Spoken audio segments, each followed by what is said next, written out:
Oke, Assalamualaikum warahmatullahi wabarakatuh. Selamat pagi, semangat pagi, Om Swastiastu, Namo Buddhaya, dan salam kebajikan untuk kita semua. Tentunya sebelum saya memperkenalkan diri, saya berterima kasih kepada Mbak Ayu ya selaku MC yang juga sudah mengundang saya sekaligus teman saya di Kadin Indonesia, dan tentunya saya sapa universitas yang bergabung dan tentunya juga para narasumber yang tidak dapat saya sebutkan satu persatu. The Honorable tentunya Universitas Esa Unggul, kemudian Universitas Bosowa, Muhammadiyah Dr. Hamka, kemudian UPH, ada Universitas Putra Indonesia YPTK Padang, kemudian tentunya juga ada Universitas Indonesia Membangun atau INABA, juga The Honorable Universitas Al-Azhar Indonesia, Universitas Pembangunan Jaya, Universitas Podomoro gitu ya. Tentunya terima kasih telah berkenan mengundang saya untuk memberikan perspektif yang berbeda nih. Karena sebelumnya I would like to introduce myself that saya adalah Dr. Tina Amelia, SH, MH, CLE, CPCD. Jadi profesi saya adalah praktisi dan akademisi di bidang hukum, sehingga pada webinar kolaborasi Fakultas Psikologi ini tentunya merupakan satu kehormatan bagi saya, seseorang yang bekerja sebagai praktisi dan akademisi di bidang hukum, untuk memberikan satu materi yang tentunya akan dilihat dari POV atau perspektif hukum begitu, dengan tema dampak kualitas kesehatan mental yang buruk pada Gen Z terhadap kasus kenakalan remaja. Nah, tentunya kasus kenakalan remaja yang nanti akan saya bahas adalah kasus kenakalan yang tidak biasa, yang bahkan bisa menjerat seseorang melakukan tindakan melawan hukum atau pelanggaran terhadap hukum, sehingga ini mesti diwaspadai bersama. Tidak hanya sebatas pada kenakalan remaja biasa, tetapi bahkan bisa menjerat anak-anak maupun remaja ke BUI atau ke lembaga pemasyarakatan yang bersifat, tentunya ini sangat merugikan bagi diri teman-teman itu sendiri maupun juga keluarga dan lingkungan sekitar. So, let's get started. Nah, tentunya next saya akan membahas terlebih dahulu gitu ya. Sebelum masuk terlalu dalam, saya akan membahas generasi dulu gitu ya. Jadi kalau kita memahami ini, memang ada generasi-generasi yang sekarang tuh ada sebutannya tersendiri gitu ya. Ada generasi Z gitu ya, atau Zoomer gitu ya. Ini adalah mereka yang lahir di 97 hingga 2012 gitu ya. Biasanya disebut dengan generasi Z. Ini rata-rata yang masih kuliah begitu ya. Ini adalah generasi-generasi Z gitu ya. Kemudian ada juga generasi X, generasi milenial gitu ya. Mereka adalah yang lahir di awal abad 21 gitu ya. Kurang lebih berarti 30 tahunan gitu ya. Nah, kalau generasi yang lebih dulu seperti milenial gitu ya, mereka adalah generasi pertama yang tumbuh dengan akses internet dan teknologi digital sejak usia muda. Ya, mulai saya adalah generasi milenial, jadi sudah cukup familiar dulu kecilan saya dengan Facebook gitu ya. Sebelumnya ada Friendster gitu ya. Tapi kalau yang generasi saat ini lebih parah lagi gitu ya, karena mereka sudah sangat mengerti dunia media sosial ini dari usia yang lebih kecil lagi ketimbang kami-kami yang lahir di milenial.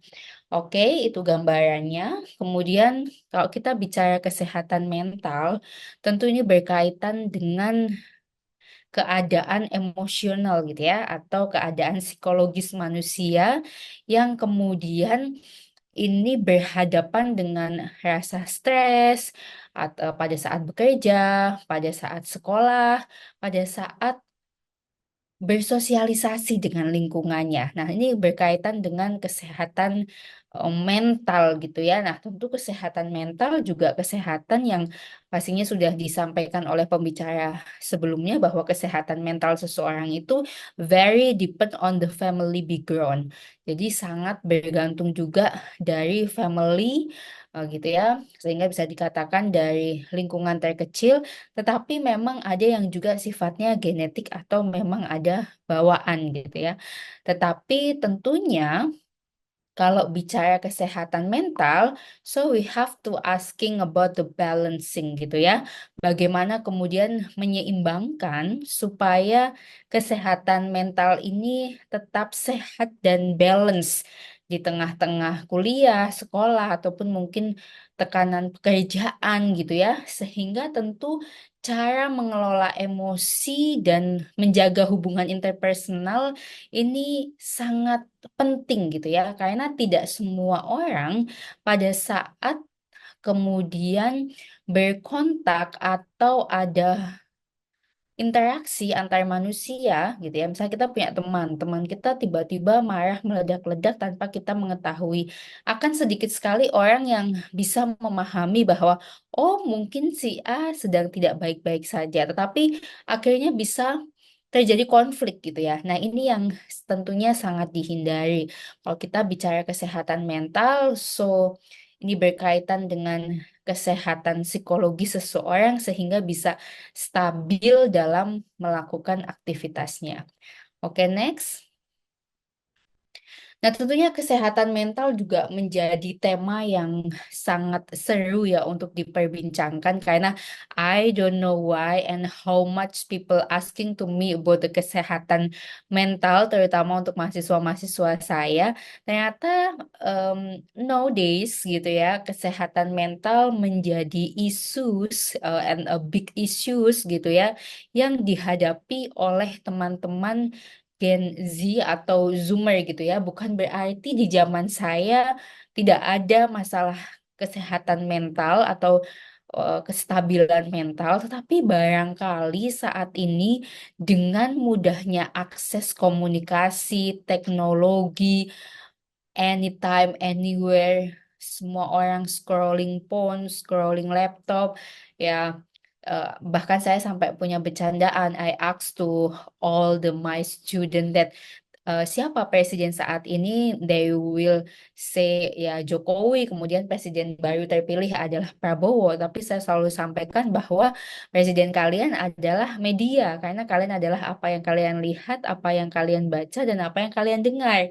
Sehingga banyak sekali faktor pemicu kesehatan mental yang akhirnya diderita oleh anak-anak Gen Z hanya karena terus-terusan melihat status Instagram atau update Instagram yang membuat mereka insecure, yang membuat mereka melihat keadaan orang lain begitu baik hidupnya, padahal itu belum tentu juga sama apa yang ditampilkan di publik dengan kenyataan, karena setiap orang biasanya hanya akan mempublish sesuatu yang mereka anggap tentunya normal untuk dipublish, happier untuk dipublish, sehingga banyak sekali muncul kesehatan mental. Tetapi tentu ada beberapa faktor yang menjadi pemicu kesehatan mental. Yang pertama adalah faktor genetik gitu ya. Ini memang bawaan gitu ya di dalam keluarga. Nah, ini mungkin yang memang agak sulit untuk kita kontrol karena memang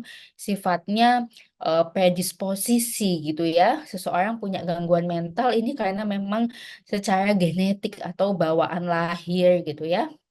Kemudian yang kedua adalah pola asuh orang tua. Nah, ini kalau sekarang juga gen-gen Z ini they were like talking about the child free, no having marriage gitu ya, because they feel not ready untuk punya anak gitu ya, daripada nanti anaknya pola asuhnya salah jadi nggak siap punya anak, jadi akhirnya udahlah nggak usah punya anak karena nanti pola asuh orang tua yang salah bisa melahirkan anak-anak yang kemudian punya masalah dengan kesehatan mental katanya gitu ya. Nah, tapi ini tentu perlu dikaji ulang karena hal tersebut juga pastinya debatable gitu ya. Tetapi pola asuh orang tua yang salah gitu ya, orang tua yang belum selesai dengan dirinya sendiri, yang bertengkar dengan pasangannya di depan anak-anaknya, yang memperlakukan anak-anaknya sebagai pelampiasan kemarahannya, ketidakmampuannya, ini juga menjadi salah satu faktor pemicu kesehatan mental. Kemudian berkaitan juga dengan pendidikan, bahkan di lingkungan pendidikan pun kadang-kadang terjadi bullying, terjadi tindakan-tindakan kekerasan, baik verbal maupun nonverbal yang bahkan bisa memicu stres gitu ya, atau banyaknya tugas yang bertumpuk. Seorang anak sebetulnya belum mampu untuk itu, tetapi dipaksa dalam tanda kutip karena sistem pendidikan. Ini juga dapat menjadi pemicu masalah kesehatan anak. Kemudian berkaitan dengan regulasi emosi gitu ya. Jadi memang tadi kaitannya dengan genetik, pola asuh orang tua dan pendidikan ini very depends to regulate the emotional behaviornya seseorang gitu ya. Jadi meregulasi emosi ini adalah berkaitan dengan tingkat kedewasaan, tetapi memang dapat dilatih sejak sejak kecil seperti itu ya. Berkaitan dengan regulasi emosi mungkin as a simple things like kayak kita marah, kemudian kita duduk gitu ya. Mungkin kalau untuk yang beragama Islam bisa berwudu dan lain sebagainya, tapi setidaknya kita mengambil nafas, menarik nafas, ini adalah untuk meregulasi emosi kita. Dan ini memang perlu juga dilatih oleh orang tua untuk anaknya di lingkungan terkecilnya, yaitu di family, lingkup family gitu ya. Kemudian ada keterampilan sosial. Kita tidak bisa memungkiri banyak sekali orang introvert atau orang-orang yang memang sama sekali tidak bisa bersosialisasi dengan lingkungan karena biasanya mereka secara genetik sudah memiliki sudah memiliki masalah dengan kesehatan mental yang akhirnya tidak memiliki keterampilan sosial untuk berbaur gitu ya. Kemudian yang selanjutnya adalah pemicu lainnya adalah kemampuan hidup. Karena memang tentunya setiap orang dibekali dengan cipta rasa dan karsa yang berbeda juga gitu ya. Sehingga will atau kemampuan untuk fight for survive, untuk hidup ini juga berbeda. Sehingga ini juga bisa menimbulkan pemicu bagi kesehatan mental. Apalagi ketika mental tidak baik-baik saja, melihat hidup orang lain di media sosial ini akan menjadi pemicu yang amat sangat cepat terganggunya kesehatan mental seseorang. Next. Nah, tentunya ini gambaran singkat saja bahwa dampak kesehatan mental terhadap kenakalan remaja ini amat sangat perlu diwaspadai gitu ya, terutama bagi saya sebagai orang tua dan juga bagi teman-teman semua Gen Z bahwa masalahnya tuh akan banyak. Mungkin beberapa waktu lalu teman-teman juga bisa lihat kasus yang very viral gitu ya, berkaitan dengan aborsi gitu ya, karena tentunya akan ada seks bebas gitu ya kalau kesehatan mental si anak sudah tidak baik-baik saja, dia tidak bisa merasakan lagi atau menjadikan rumah dan orang tuanya menjadi tempat ternyaman, ada kemungkinan kemudian terjerembab dalam pergaulan bebas, dalam seks bebas, sehingga adanya aborsi, kemudian menolak otoritas gitu ya, atau tidak bisa rebel, sangat rebel gitu ya, menentang segala aturan yang ada di masyarakat gitu ya. Kemudian tingginya tingkat stres, jadi banyak banget juga sekarang video orang meluapkan kemarahannya secara membabi buta di dunia sosial gitu ya. Ada yang sampai depresi, bahkan tingkat bunuh diri pun di negara-negara dengan tingkat stres yang tinggi seperti Jepang, Korea, ini pun menjadi amat sangat tinggi yang mereka alami karena depresi atau tidak adanya imbalancing di kesehatan mental. Belum lagi ada masalah interaksi sosial gitu ya. Banyak juga anak-anak yang akhirnya ingin bergaya hidup hedon tetapi sebetulnya belum memiliki kemampuan dan orang tuanya pun tidak memiliki kemampuan. Nah, ini juga bisa menjadi masalah interaksi sosial gitu ya. Banyak penggelapan, banyak penipuan gitu ya yang dilakukan oleh anak-anak generasi Z gitu ya. Bahkan yang menjadi sangat concern adalah paling banyak adalah gangguan insomnia atau gangguan tidur yang tentunya nantinya bisa menurunkan kesehatan fisik maupun mental gitu ya. Sehingga ini perlu disadari oleh berbagai pihak bahwa dampak kesehatan ini menjadi going concern yang harus dicari solve-nya gitu ya. Karena kalau di Indonesia, mohon maaf, masih kurang lazim seseorang datang ke psikiater gitu ya, atau psikolog untuk berdiskusi, atau bahkan mendapatkan obat gitu ya, apabila memang diperlukan gitu ya.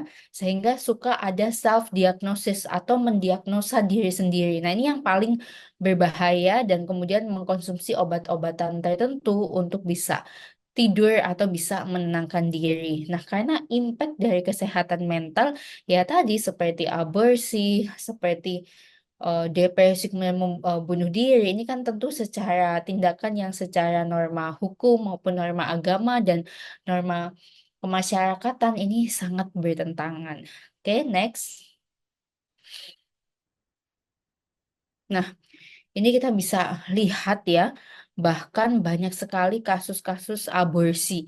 Kita bisa lihat gitu ya, kalau kita sedikit comparative study di Amerika Serikat, ini memang undang-undang aborsi sifatnya liberal gitu ya, bahwa wanita itu bisa mengaborsi usia janin tertentu gitu ya. Tetapi sebaliknya di Indonesia di luar indikasi medis gitu ya, kecuali aborsi karena alasan kesehatan itu diperkenankan, tetapi aborsi yang dilakukan tanpa alasan kesehatan tentunya ini menjadi sesuatu yang ilegal. Dan pada saat ini karena banyaknya seks bebas dan karena pengaruh media sosial dan banyak hal aborsi ini menjadi banyak sekali terjadi. Nah, ini tetap harus waspada ya teman-teman semua, khususnya Gen Z.